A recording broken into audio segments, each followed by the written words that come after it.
over the table, just for a few minutes? All right, we're here. We're doing.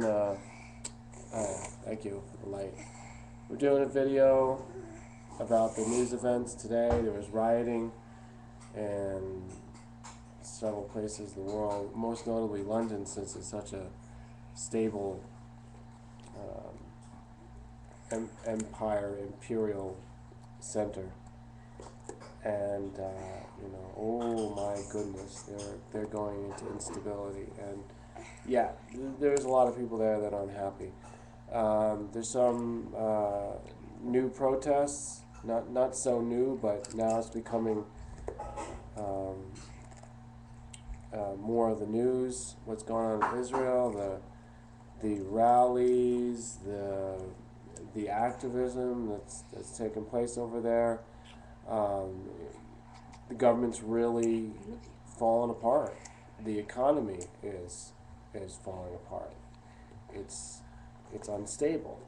You have these kind of things going on when there's inflation and out of control capitalism. Now, I had some questions from people in the last month asking, what's going to be happening, and what can I predict.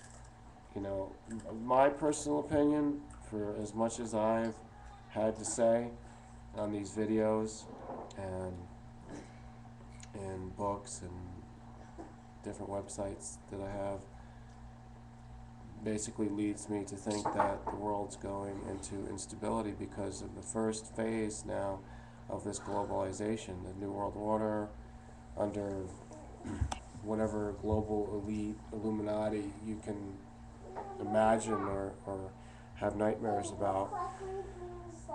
They don't know what they're doing. They're fear-based. So I wanted to say a couple things that mystery can specialize in, and that's mystery, the underground, and hiding in the underground, using the underground for shelter. Let's talk about that, really, for the first time, getting into this subject. This has been happening for quite a few years, and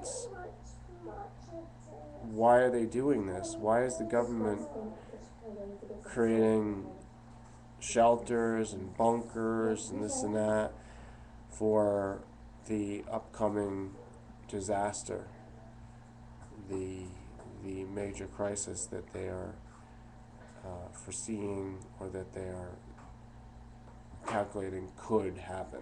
I don't think that they want it to happen, but I think they got to a point where they just accept that it's a possibility.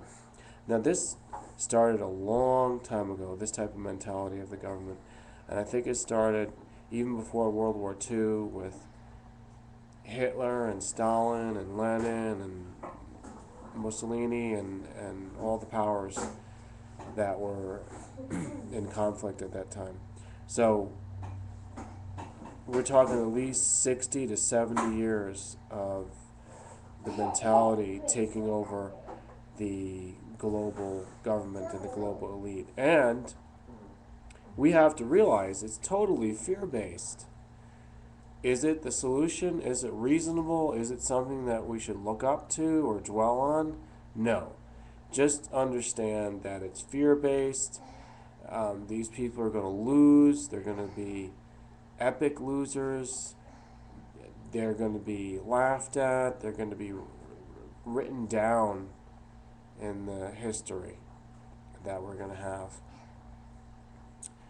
They're going to, by saying written down, I mean they're going to be diminished. They're going to be ridiculed.